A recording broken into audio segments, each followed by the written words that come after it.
గురుభ్యో నమః. అందరికీ జై శ్రీరామ్. నా భార్య తార చెప్పిన మాట ప్రకారం సమస్త లోకాల్లో ఉన్న ప్రాణులు రామో విగ్రహవాన్ ధర్మ అంటారు. రాముడు ధర్మాత్ముడు. రాముడు ధర్మం ఎరిగినవాడు అయినప్పటికీ అధర్మంతో నన్ను సంహరించాడు చెట్టు చాటు నుంచి అంటూ వాలి కొన్ని ప్రశ్నలు అడిగాడు. నేను గురుద్రోహం చేశానా, గోహింస పెట్టానా, గోవుల్ని సంహరించానా, లేదా రాజ్యద్రోహం చేశానా, బ్రహ్మహత్య పాపాల్లాంటివి చేశానా? ఏ పాపం చేయకుండా నీతో ముఖాముఖ యుద్ధానికి కూడా రాలేదు కదా, మరి అలాంటప్పుడు నన్ను ఎందుకు సంహరించావు రామా అని చాలా ప్రశ్న. నా రాజ్యం కోసం నువ్వు నన్ను చంపావా అని అంటే, ఈ మొత్తం రాజ్యం మొత్తం నీదే అయినప్పుడు నా రాజ్యం ఎంత చిన్నపాటిదే కదా. కొన్ని ధనం కోసం చంపావా అంటే, నీ దగ్గర లేని ధనమా, నీకు పైగా వనవాసంలో ఉన్నావు కదా, మరి నన్ను ఎందుకు చంపావు? పోనీ నా చర్మం ఏమన్నా ఉపయోగపడుతుందా, లేదా నా మాంసం ఉపయోగపడుతుందా అంటే, నేను ఒక కాయా కసరు తినే కోతిని. ఈ కోతి నీకు ఏ రకంగా ఉపయోగపడుతుందని నన్ను చంపావు?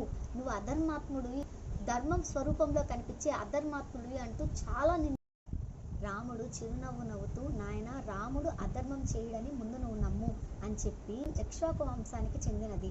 ఇక్ష్వాకు వంశానికి రాజు భరతుడు ఈ రాజ్యాన్ని పరిపాలిస్తున్నప్పుడు ఆయన నా పాదుకల్ని పెట్టి పరిపాలిస్తున్నాడు.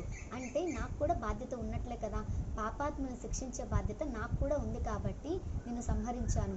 ఇంకొక తమ్ముడు అధర్మం చేయకపోయినా తమ్ముడు అధర్మాత్ముడని రాజ్యం నుంచి వెళ్ళగొట్టి బ్రతకుండంగానే తమ్ముడు భార్యని స్వీకరించడం మహాపాపం.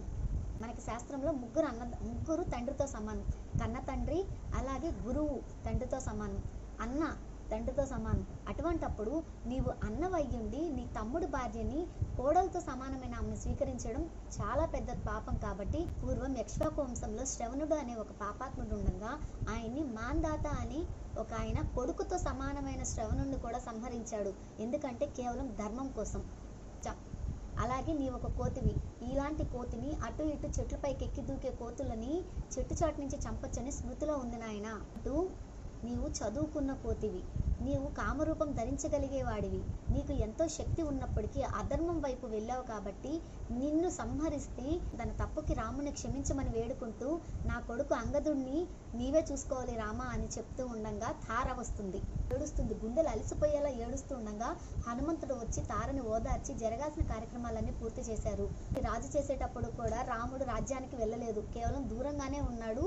నీకు నా ఆశీస్సులు ఎప్పుడు ఉంటాయి సుగ్రీవా అని చెప్పాడు. ఇన్ని విషయాలని రేపటి రోజు తెలుసుకుందాం. జై శ్రీరామ్.